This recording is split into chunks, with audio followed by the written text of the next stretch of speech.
Урматтуу бүгүнкү салтанаттын катышуучулары, урматтуу мекендештерим, урматтуу апалар, быйыл президенттин жарлыгы менен 7 жана андан көп баланы багып тарбиялаган 1902 көп балалуу эне Баатыр эне ордени менен 6 баланы өстүрүп жаткан 437 эне даңкы менен сыйланды.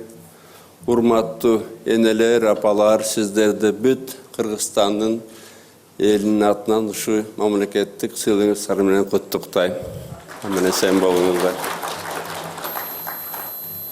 Эми ачык айтайын, менимче дүйнөдө энеден ыйык эч нерсе жок. Энени Алла Таала башка бир камырдан жараткандай көрүнөт да мага. Эненин жүрөгү да башкача. Эненин жүрөгү да башкача. Ошондуктан бекеринен эмес окшойт ушу адам төрөлгөндө, Найлиске төрөлгөндө апа деп төрөлөт. Тили да апа деп, эне деп ачылат. Эне деген бул ыйык нерсе болуш керек ар бир адам үчүн. Эми билесиздер, кыргыздын асыл сөзү бар: жер байлыгынан эл байлыгы артык деп. Чынында биздин Кыргызстаныбыздын эң башкы байлыгы бул элибиз. Эркин, билимдүү, намыскөй, бардыгынан адилеттүүлүктү өйдө койгон биздин элибиз. Мына чындыгында жер байлыгы бир күнү түгөнөт, бирок эгер эл билимдүү, күчтүү, намыстуу, имандуу болсо, албетте бул эң чоң байлык. Ошондуктан мына эгерде карасак, өнүккөн өлкөлөр ушу жер байлыгына таянбай элинин акылдуу кыз-жигиттеринин акыл эсине, иштермандарга таянып атат. Анткени жер байлыгы түгөнөт, ал эми акыл байлыгына чек жок. Урматтуу мекендештер, урматтуу апалар, бала мындай жаңы отургускан көчөткө окшош да. Көчөттү жакшылап суугарып, мындай бутактап турсаң, зыңгыраган асманга жеткен, асман тиреген чынар болуп өсүп чыгат да. Эгерде туура эмес мамиле кылсаң, түбүнө эле мындай өспөй эле кургап калат. Же куурап чыкса дагы бир, өсүп чыкса дагы бир кыйшык-мыйшык болуп башкача болуп калат да. Ошондуктан балдарга ушу көчөткө мамиле кандай кылсак, ошондой балдарга мамиле кылыш керек. Анткени балдар бул жөн көчөт эмес, бул келечектин көчөттөрү. Анткени билесиздер, кыргыздын сөзү бар: уяда эмнени көрсө, учканда ошону алат деген татынакай сөз бар. Баланы мына мыкты кылыштагы, баланы маңкурт келесо кылыштагы эне атанын колунда. Эне атанын колунда.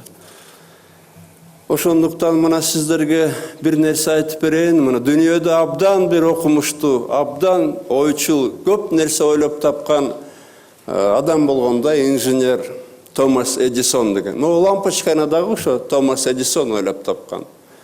Ошо убагында Эдисон мектепте окуп атканда, мектептеги мугалимдерге мындай кем акылы бала көрүнүптүр да. Анан бир күнү мугалим кат жазып бериптир энесине: барып энеңе бер депчи. Катка мынтип жазыптыр: бу балаң эми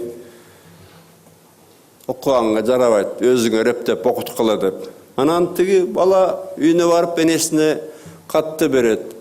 Анан энеси окуп алып ичинен анан көз жаш чыгып кетиптир. Бирок бала айтыптыр да: эне эмне деп жаздым мугалим, окуп бар десе, анда балага момундай окуп бериптир: сиздин уулуңуз кийини, абдан акылдуу, аны окута турган мектепте акылдуу мугалимибиз да жок.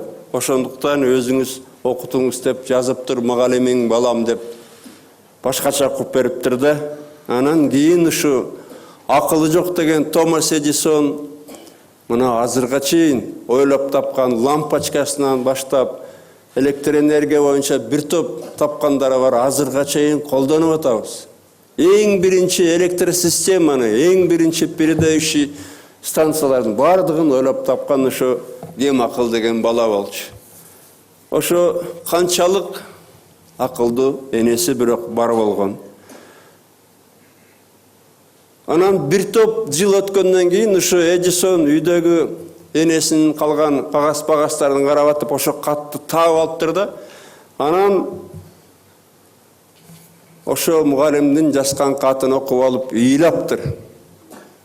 Буркурап 2-3 саат. Анан мына өзүнүн күндөлүгүнө жазып кетиптир. Күндөлүгүн эгерде окусаңар, ошол күндөлүгүнө минтип жазыптыр. Эдисондун жазган сөзү.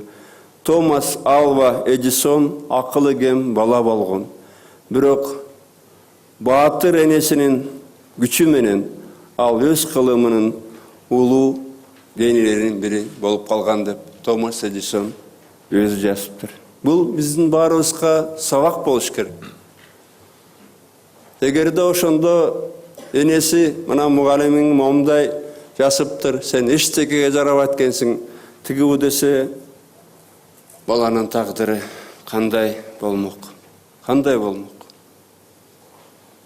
Ошондуктан мына урматтуу менин экендештерим, апалар, биз да бала өстүргөндө анага өлүгүңдү көрөйүн, сенден эчтеке чыкпайт, келесо да өстүрбөй, балам, сен эл багар, журт багар, иштерман, колуңан бардыгы келе турган жигит болосуң. Үй бүлөнү бизди багасың, мамлекетте керек болсо багасың деп өстүрүш керек. Жакшы сөз менен өрүштүрүш керек.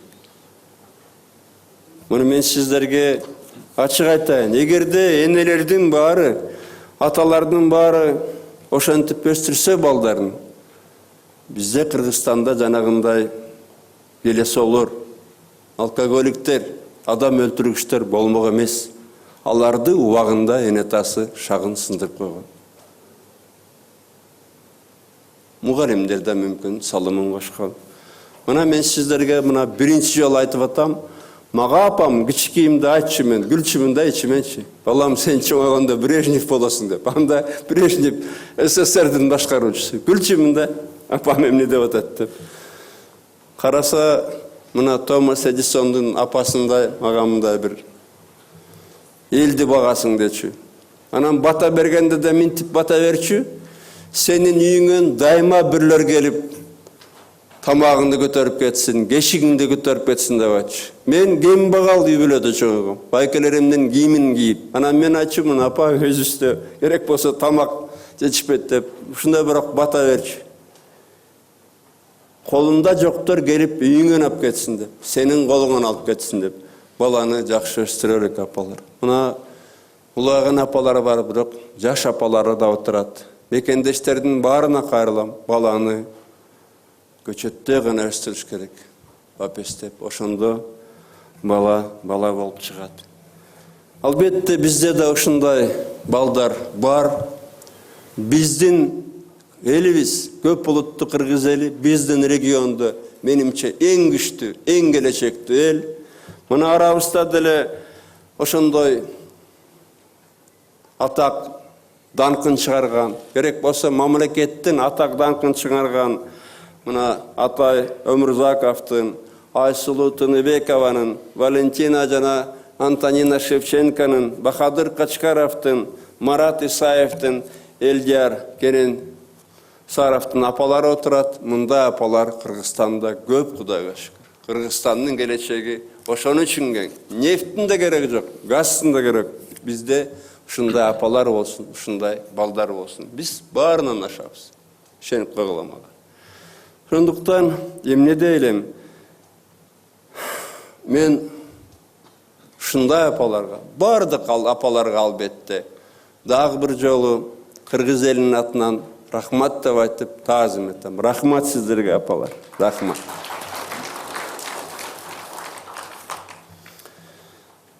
Уважаемые участники сегодняшнего торжества, дорогие матери, конечно же, мама для нас это самый дорогой, самый близкий человек. Я бы даже сказал, святой человек, потому что любовь матери, терпение матери, они поистине безграничны, подобно, я бы сказал, Вселенной. Самое первое слово, которое мы произносим, каждый на своем языке, это, конечно же, мама.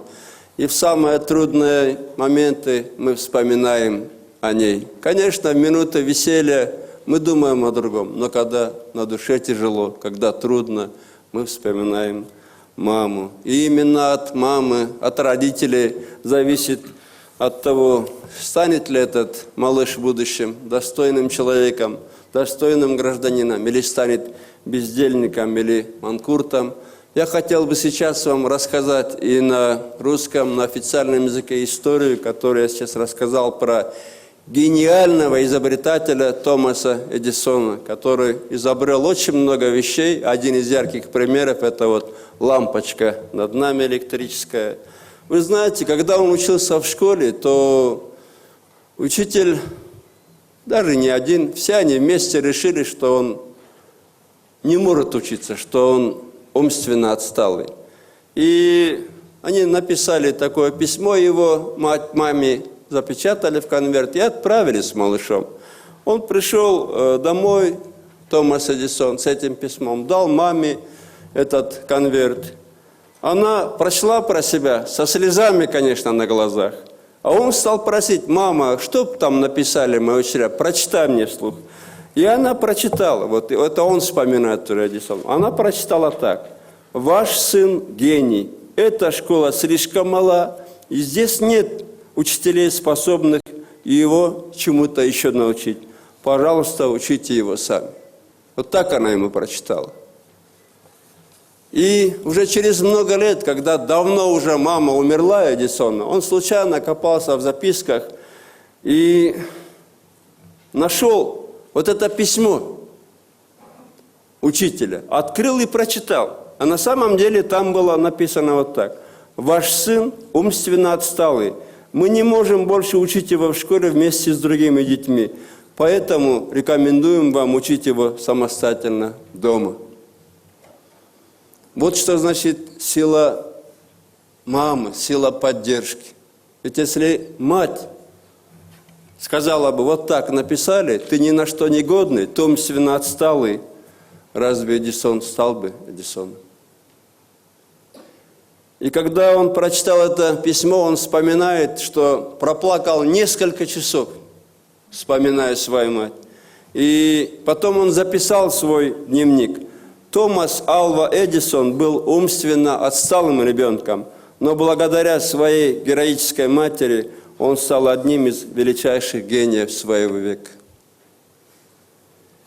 И эта история, она должна быть примером для каждой семьи, которая воспитывает детей.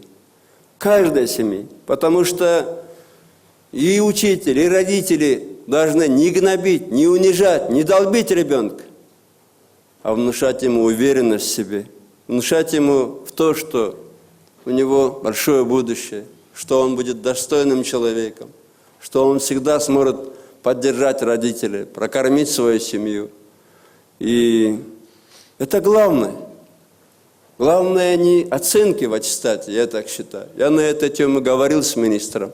Есть страны, Финляндия, Эстония, где двоек вообще не ставят ученикам. Потому что ребенка легко сломать. Потому что ребенок – это как саженец дерева. Можно быстро сломать, а можно за ним ухаживать. И однажды с этого саженца вырастет дерево, которое будет доставать небо. Об этом надо помнить. Именно поэтому мы уделяем, вы знаете, максимальное внимание образованию. Такой процент средств, которые Кыргызстан выделяет на образование, ни одна страна в мире не выделяет. Ни одна страна в мире не выделяет. Именно поэтому вы знаете, что мы решили средства, полученные от продажи лицензии на месторождение Журуй, полностью, почти полностью, часть там на Талас, направить большую часть, почти 100% на строительство новых школ и на ремонт аварийных школ. Но здесь я хотел бы сказать еще кое о чем в свете последних событий. Как вы знаете, лицензия была продана вот в этот раз на открытом аукционе за $100 миллионов. Или это примерно около 6,5 миллиардов сомов. Почему я сейчас напоминаю об этом? Потому что лицензия за разработку Джерую выдавалась до этого дважды. И при Акаеве, и при Бакиеве. И при этом она выдавалась за 300 сомов. Не за 6,5 миллиардов сомов, а за 300 сомов она выдавалась. Потому что и Акаевым, и Бакиевым было наплевать на бюджет, на школы. Им главное было набить свой карман. Потому что граждане Кыргызстана были для этих семей быдлом. Были просто быдлом. И мы должны помнить это. Мы должны помнить это. Мы слишком много пережили, чтобы найти дорогу к свободе и справедливости. Наши многие граждане были убиты, покалечены. Ради того, чтобы мы, наконец, стали строить страну свободных людей, где уважают права граждан, где нет неприкасаемых, где выше всего ценят справедливость, где люди могут сами выбирать, именно на выборах, своих депутатов и президентов. Да, мы только учимся этому. Очень трудно сразу отучить чиновника воровать. И очень трудно отучить простых людей не продавать свои голоса. Это все равно, что очень трудно отучить некоторых плеваться и харкаться, где попало. Но мы отучим. Мы нашли эту дорогу. И воля у нас для этого есть. Но единственное, что для этого надо, это теперь просто надо немножко терпения, времени, мира и спокойствия. Почему я именно сегодня, в этот день, говорю об этом? Потому что, к сожалению, в стране у нас до сих пор много тех, кому не нравится та дорога, которую выбрал народ. Много тех, которые понимают, что честным путем он никогда не придет к власти, не выиграет выборы в парламент, даже в своей деревне проиграет. И поэтому они хотят под любым предлогом дестабилизировать ситуацию в стране и прорваться к власти. Любой ценой. Пролить кровь, убить людей, но добраться к власти. Потому что это достойные ученики Акаева и Бакиева. Все уже, вы, наверное, слышали записи разговоров лидеров так называемого народного парламента. Слышали, как они хвалятся в разговорах между собой, что уже 17 мая власть поменяется, что уже для этого прибыли сотни бойцов, что есть оружие, что они будут убивать неугодных вам людей, в крайнем случае стрелять по коленкам. И они открыто хвастаются, что за ними генералы, полковники зарубежных спецслужб. И радуются, что поступили очередные деньги из-за рубежа от их зарубежных покровителей. А с какой помпой вот этот так называемый народный парламент провел свой форум 12 мая?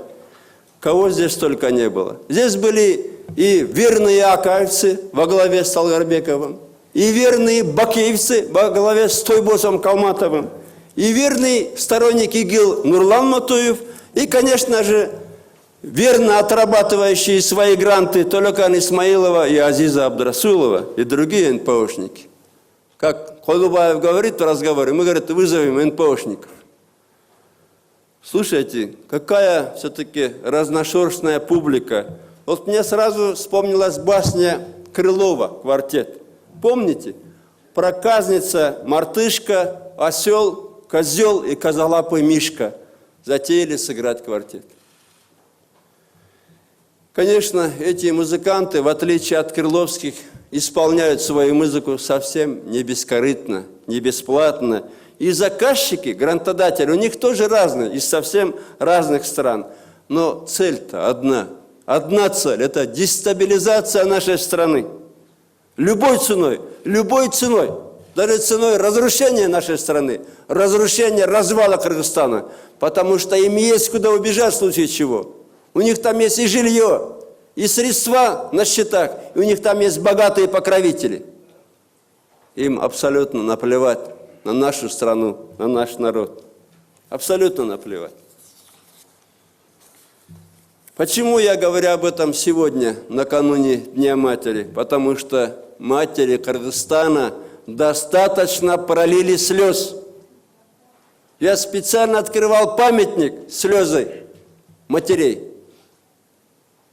Достаточно наши матери пролили слез. И нашей стране, нашим матерям нужны мир и спокойствие. Поэтому, как всенародно избранный глава государства, как президент Кыргызстана, я хочу прямо сказать, вот это мне все уже надоело. Я хочу сказать, хватит. Отныне все попытки раскачать ситуацию в стране будут пресекаться самым жестким образом. Самым жестким образом. Хватит уговоров, хватит цацкаться. Мы уговариваем одного не лезть на забор, за ним уже очередь стоит, таких же уродов. И тот же великий Крылов давал нам совет в своей басне «Кот и повар», как надо поступать в таких случаях. Речей не нужно тратить по-пустому, где нужно власть употребить. И этот совет Крылова надо уже силовикам, прокуратуре принимать как указание к действию. Я хочу еще раз всем напомнить, что демократия – это диктатура закона. И если демократам из народного парламента кажется, что слишком долго еще работать Атамбаеву, целых 1,5 года, но ведь и для этого есть законный путь у вас. Пожалуйста, слушайте, вы же можете инициировать референдум о доверии Атамбаеву. Инициируйте референдум, поставьте вопросы. Должен Атамбаев уйти досрочно или должен Атамбаев отработать свой срок, как положено по Конституции? А может, люди предложат и третий вариант. И решение референдума, вы знаете, это решение будет обязательное. Если люди проголосуют, что Атамбаев пусть уйдет, то я сразу же уйду. На другой день после референдума. Но пока я глава государства, я хочу предупредить, что больше цацкаться не буду. Если кто-то хочет раскачать страну, хочет опять у нас смуту и беспорядки, ну уже хватит. Хватит. Уже никому поблажек не будет. Что же касается поддержки оппозиции генералами из зарубежных спецслужб, то могу лишь одно сказать. Наши отцы, наши деды это называли намного проще. Это не поддержка, это измена Родине. Это измена Родине. Если тебя кормят, поддерживают генералы зарубежных спецслужб, то ты изменник Родины. В любой нормальной стране так это люди понимают. И пора и нашим гражданам это понимать. Хватит играть в политику. И иностранные генералы нашему народу никогда и ничего хорошего не приносили. Это мы знаем и по делам царских генералов 100 лет назад, в 1916 году, когда было убито, вырезано почти половина населения Северного Кыргызстана. Женщин, детей, беременных, стариков. И мы знаем работу генералов спецслужб в июне 2010 года, когда погибли у нас в Башет-Жалабаде больше 400 человек.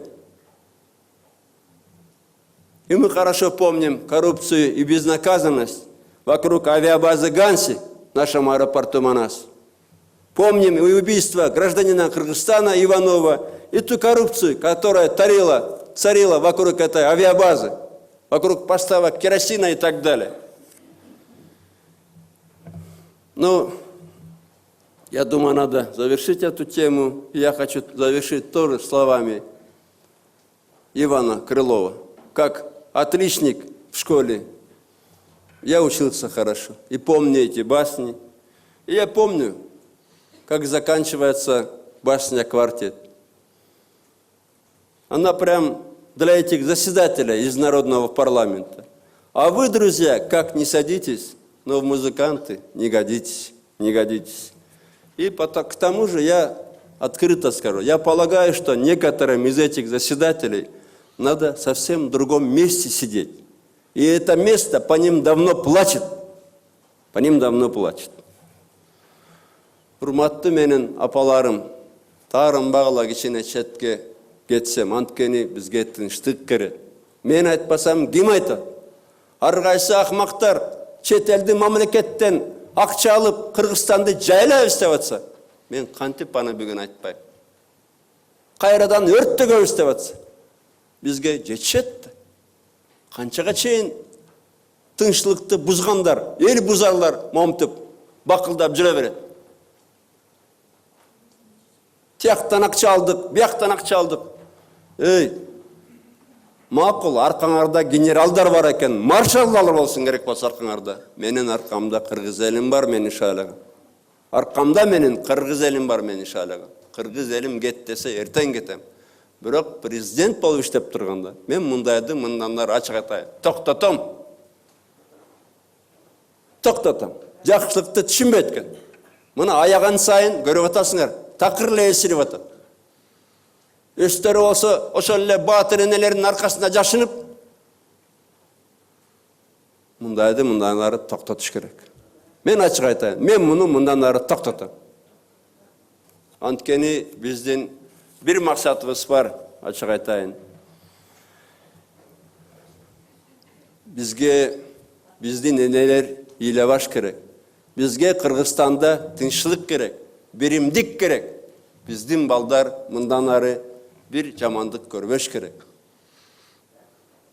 Albatta öz üstünde getip atat. Tatına karşı öyle kılsak, Kırgız bağlarız doğuşunu satıp atat. Anı dele bir günü toktotat.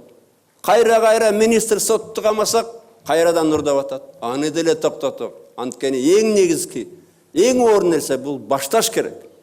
Ал жанагы көрүнгөн жерге түкүргөндөргө окшотуп, булардын баарын уяткырып токтотобуз. Уурларды камайбыз. Коркуп калдыңыз деле. Бузукуларды камайбыз. Бул башка заман келди. Биздин мына Кыргыз элин карап, комшулар суктанып атат, мага ишенип койгул. Суктанып атат кадимкидей. Анткени мына Кудай берген жолго чыгып алдык. Ошондуктан эмне дерлем, урматтуу менин энелерим. Мен ушу